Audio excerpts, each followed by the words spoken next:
जैसा कि parliament session शुरू हो गया है, वहीं विपक्ष कई सवाल भी उठा रहा है। एसआईआर का मुद्दा भी काफ़ी तूल पकड़ा हुआ है। इसी पर बात करने के लिए बीजेपी के सीनियर लीडर मुख्तार अब्बास नकवी जी मौजूद हैं, तो चलिए उनसे बात करते हैं। सर, जैसे कि सेशन शुरू होने से पहले मोदी जी ने जो संबोधन किया और बताया कि किस तरीके से पार्लियामेंट में मतलब ड्रामेबाजी ना करके सही मुद्दों पे बात किया जाए। वहीं विपक्ष ने अभी राहुल गांधी ने भी ट्वीट करके किया है कि अगर संसद में कुछ भी भंग होता है, तो कहीं न कहीं सरकार की गलती है।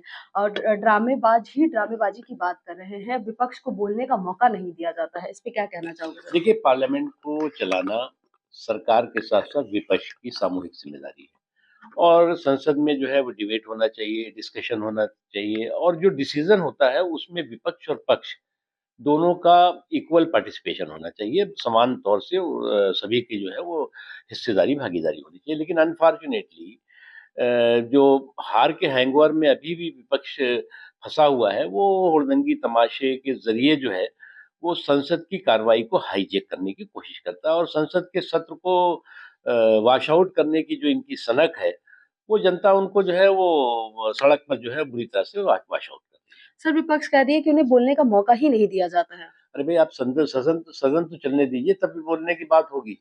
आप तो सदन चलने ही नहीं देते, फिर कहेंगे कि बोलने का मौका नहीं।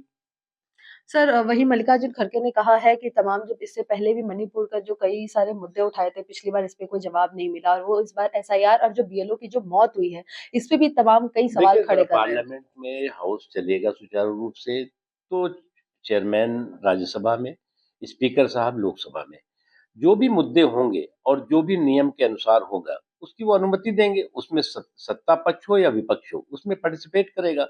जिसको रिप्लाई देना है, वो रिप्लाई देगा। सरकार सर बार-बार वोट चोरी के विपक्षी सवाल उठा रहे हैं, तो इस पे क्या कहोगे देखिए, आप? वोट चोरी का जो इश्यू है, वो एक फेक एंड फैब्रिकेटेड इश्यू है। वो एक काल्पनिक कहानी है और वो काल्पनिक कहानी बिहार के चुनाव में पूरी तरह से टाटा फिश हो चुकी है। तो सर इसका बंगाल में भी कोई असर देखने को मिलेगा? कोई असर बंगाल नहीं, में भी कोई नहीं। असर नहीं होगा, कोई। Thank you. तो ये थे हमारे साथ बीजेपी के सीनियर लीडर, दिल्ली से राष्ट्रीय टीवी के लिए मैं रिया पांडे।